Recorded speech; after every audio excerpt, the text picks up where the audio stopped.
Hola, me llamo Aurelio Barrio, soy profesor titular de Derecho Civil y el título de la intervención o ponencia que vengo a presentar en este congreso es La sucesión en virtud de la transmisión del ius delationis, su evolución jurisprudencial. La jurisprudencia pudo haber tenido antaño un papel más relevante en el derecho histórico español, si bien tras la reforma del título preliminar en 1974 parece bastante evidente que no constituye una fuente del derecho. En primer lugar, no aparece mencionado entre el elenco de las mismas en el artículo 1.1 y además el verbo que elige el legislador en el artículo 1.6 para referirse a ella le confiere un papel meramente auxiliar, en la medida que complementa y no completa el ordenamiento jurídico español. Esta exclusión, típica de la familia jurídica continental, donde por una estricta observancia de la separación de poderes no se permite que los jueces y magistrados creen derecho, tampoco debe conducir a la idea de que la doctrina jurisprudencial, cuando es reiterada, dos o más sentencias sobre el fondo del asunto, resolviéndolo de la misma manera, o bien una que provenga del Pleno y se haya convocado para unificar criterios interpretativos, resulte irrelevante. Muy al contrario, el laconismo con el que el legislador trata algunas instituciones jurídicas en preceptos extremadamente breves hace indispensable acudir a los criterios hermenéuticos y establecer cómo debe interpretarse una figura precisando sus consecuencias jurídicas y confiriendo uniformidad al entendimiento de las normas. Tal vez uno de estos casos de excesiva brevedad sea el que encontramos en el artículo 1006. En un sistema de transmisión hereditaria tomada del derecho romano, el llamado a la herencia puede libremente aceptarla o rechazarla, y cabe que si no media interpelación se demore en el tiempo mientras dure el plazo de prescripción para poder entablar la acción de petición de herencia.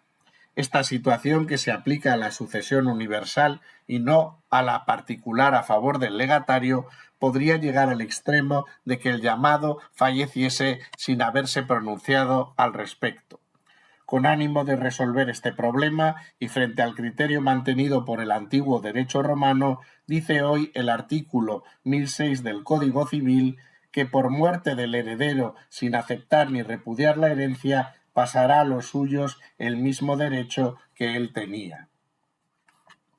Así pues, sobre una representación gráfica y ciñéndonos al texto de la norma, si el primer causante, el abuelo, por ejemplo, don Ororio, ya viudo, fallece dejando tras de sí 3 hijos, Pedro, Juan y Fernando, y por avatares del destino, este último muere sin haber podido adherir la herencia de su padre, su hija Marta recibirá por efecto del artículo 1006 un derecho subjetivo, aunque indisponible, a aceptar o repudiar la parte tocante a su padre, Fernando, en la herencia de su abuelo Honorio.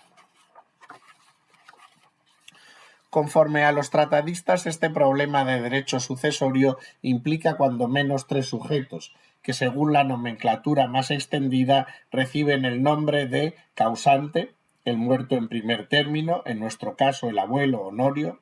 aquel llamado a su herencia, que por fallecer pero no premorir a su causante no ha podido ejercitar su derecho a aceptar o repudiar el llamamiento, al que se le suele denominar segundo causante o transmitente, y finalmente el sucesor a título universal del segundo causante, ya lo sea por sucesión legal o voluntaria, que recibe a título hereditario el ius delationis, y a quien se conoce en este ámbito como transmisario. A partir de aquí se suscita una pléyade de dudas que, como es obvio, no despejan las fuentes del derecho. No está tratado ni resuelto en el artículo 1006 y esta laguna legal no puede ser colmada por la costumbre ni tampoco por los principios generales del derecho. Ya digo que son abundantes las dudas y consiguientes implicaciones que se pueden derivar de este mecanismo de sucesión hereditaria. si bien todas ellas deben partir de una premisa inicial, puesta en cuestión, que ha dado lugar a dos teorías. En la primera de ellas, que tenemos a mano izquierda, la teoría clásica, es como si la herencia o parte de la misma que correspondiese al transmitente la recibiera el transmisario, pero no de manos del primer causante, sino únicamente a través del segundo. En tal caso, el jus delationis sería una suerte de paquete donde viaja embebida la porción hereditaria o la completa herencia que en caso de abrirse habría atravesado dos patrimonios, el del primer causante y el del transmitente. En cambio, en la llamada teoría moderna, el jus delationis haría las veces de un simple botón de activación carente de contenido patrimonial en ese momento que recibe el transmisario por mor de la herencia del transmitente y que le permite, en caso de apretarlo o activarlo, suceder al primer causante pero de forma directa, sin necesidad de ninguna otra intermediación con el transmitente. Asumir una u otra postura en la celebérrima disputa, una más entre otras muchas, mantenida entre Albaladejo García y la Cruz Verdejo, no es una cuestión baladí, sino llena de implicaciones legales. Entre los partidarios de la teoría clásica, quienes opinan que existe una doble transmisión y el transmisario actúa siempre como sucesor universal del transmitente y no como verdadero y directo heredero del primer causante, pues éste no le ha designado como tal en su testamento, encontraríamos al ya citado La Cruz Verdejo y a García García.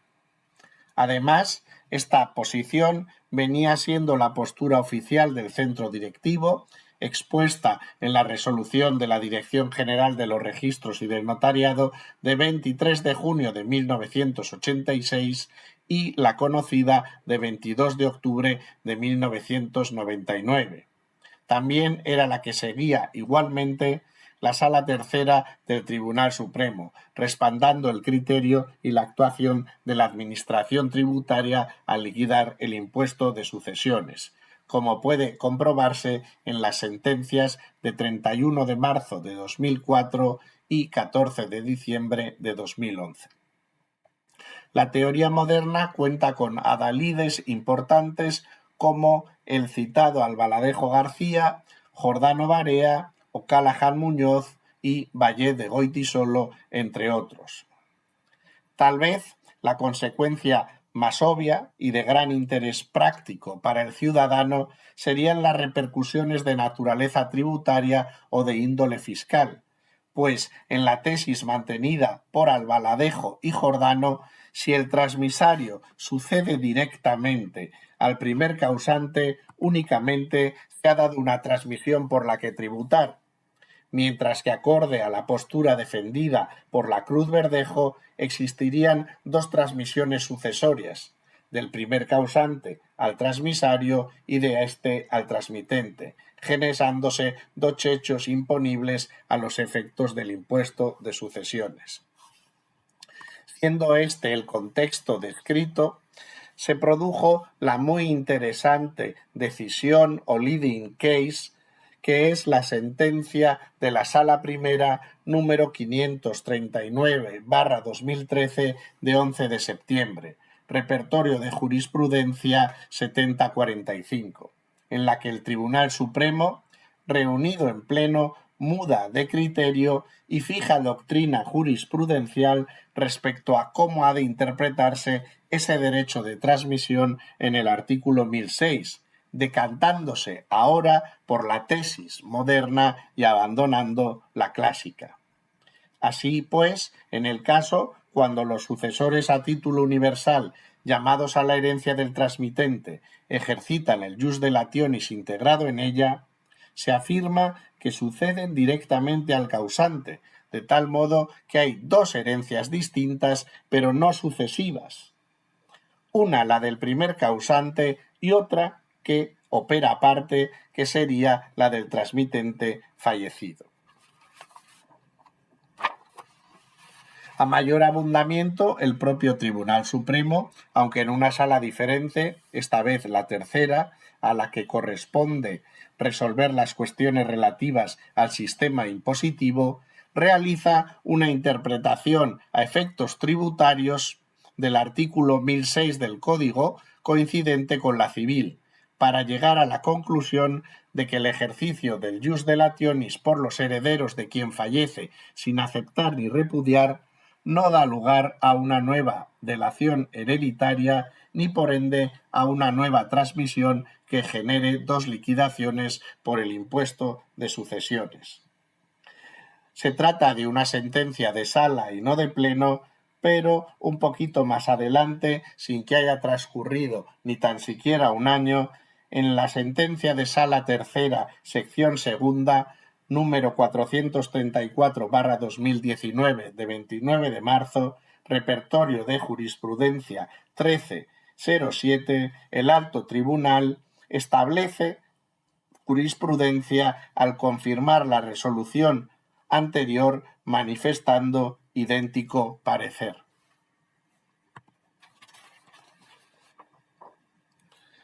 La respuesta que hemos de ofrecer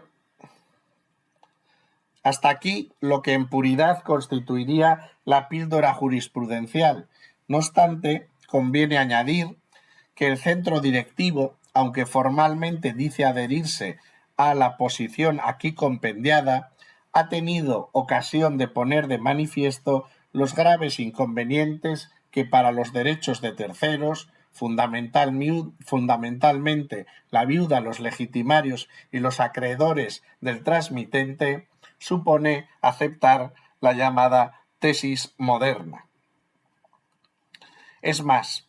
siempre parece encontrar algún caso excepcional para poner de relieve las disfunciones que ocasiona que el Tribunal Supremo haya mudado de criterio.